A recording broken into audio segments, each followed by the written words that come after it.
hati-hati. Ada beberapa kebiasaan yang seringkali nggak kita sadari dan bikin kita jatuh miskin. Terutama dalam cara kita mandang keuangan pribadi. Faktanya, banyak dari kita yang mikir, kalau masalah keuangan pribadi itu hal yang sepele. Paling-paling masalahnya cuma kekurangan uang dan pemikirannya selalu ada jalan keluar buat masalah itu. Tapi kenyataannya, jalan yang diambil itu nggak benar-benar ngasih solusi. Mungkin kayak kartu kredit, pinjol, pay later, yang mana gue temuin kebanyakan orang tuh salah persepsinya. Dan nggak sedikit yang mikir kalau ini adalah plafon keuangan tambahan. Dan akhirnya malah bikin kita kejebak, nambah masalah baru. Dari sini, bisa kita lihat beberapa contohnya. Dan di video ini gue bakal sharing 6 kebiasaan buruk yang perlu kita kenali, terutama di keuangan pribadi, yang sampai sekarang ini nggak diajarin di sekolah.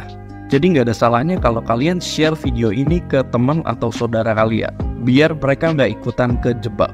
Dan kita langsung masuk ke kebiasaan buruk yang pertama, yaitu kalian nggak subscribe. Alokasi untuk tagihan dan biaya dulu, baru sisanya buat diri kita sendiri. Nah, konsep ini gue dapat dari buku Robert Kiyosaki yang judulnya Rich Dad Poor Dad, yang mana buku ini digadang-gadang buat jadi kunci menuju financial freedom. Dan menurut Bung Robert ini, cara kita alokasiin keuangan itu ada 2 jenis. Yang pertama itu cara orang miskin, yang alokasiin keuangan itu dengan cara bayar biaya-biaya dan tagihan dulu, baru sisanya buat diri kita sendiri. Yaitu juga kalau masih ada sisa. Alokasi buat diri sendiri itu, konsepnya itu untuk investasi atau tabungan kita di masa depan. Yang kedua, cara orang kaya, yang alokasiin uang buat diri kita sendiri dulu. Misalnya 10 atau 20% dulu kita sisihin buat diri kita sendiri dulu. Baru sisanya buat bayar biaya-biaya dan tagihan. Tapi kalian harus pastiin, kalau uang yang disisihin itu harus aman, jangan sampai bisa kepake lagi. Mungkin buat sebagian orang bakalan sulit buat ngelakuin hal ini. Tapi setelah gue praktekin juga, ternyata ini ngubah cara pandang gue terhadap pola keuangan pribadi. Akhirnya lebih menyadari setiap keuangan yang gue keluarin itu perlu atau enggak. Zaman sekarang kita hidup di era yang semua serba gampang, instan. Belanja, kita nggak perlu datang ke store, bisa online. Beli HP, budget berapapun juga ada. Duit atau budgetnya nggak ada, bukan masalah. Kartu kredit ada, pay later atau pinjol itu juga ada. Tinggal download doang. Dan ini udah jadi bagian dari perilaku keuangan saat ini. Kita semua serba dipermudah. Tapi kalian harus ingat, kalau para brand, pengusaha, dan aplikasi kredit itu senang banget kalau kalian belanja, kalau kalian pakai aplikasi mereka. Jadi mereka tuh suka kalau kalian ngabisin uang. Semakin kalian pakai aplikasinya, semakin kalian belanja, mereka semakin kaya. Jadi udah loh, stop memperkaya mereka, stop ngejebak diri kalian sendiri. Yang ketiga, gak punya dana darurat. Sebenarnya ini berhubungan erat banget sama kebiasaan buruk yang nomor 1. Jadi konsepnya alokasiin uang kalian itu kira-kira 3-6 kali pengeluaran bulanan kalian. Dan buat lebih jelasnya, gue udah pernah bikin satu video yang ini, yang mana di sana ngebahas kira-kira dana darurat yang ideal buat kalian itu berapa sih? Karena kita nggak akan tahu kedepannya bakal ada pengeluaran untuk apa. Yang mana kalau kita nggak punya alokasinya, itu bakal merusak keuangan pribadi kita. Kebiasaan buruk yang keempat itu lebih besar pengeluaran daripada pemasukan. Dan ini udah jelas salah. Kalau kita benar-benar ngerti prinsip angka, pastinya kita mau ngejaga sebisa mungkin pemasukan itu lebih besar daripada pengeluaran. Dan kebanyakan orang ketika punya penghasilan awal-awal kerja nih, itu staffnya udah bagus. Tapi di tengah-tengah ketika keracun sama lifestyle, sama sosial, itu udah jadi menyimpang. Yang akhirnya banyak juga yang terjebak sama inflasi gaya hidup, di mana pengeluaran kalian tanpa disadari semakin meningkat seiring meningkatnya pemasukan kalian juga. Dan bisa gue bilang ini normal. Karena secara psikologis, kita mikirnya ketika penghasilan udah meningkat, kita harus upgrade juga kehidupan kita. Tapi ketika itu semakin naik terus, konsepnya itu udah berbeda.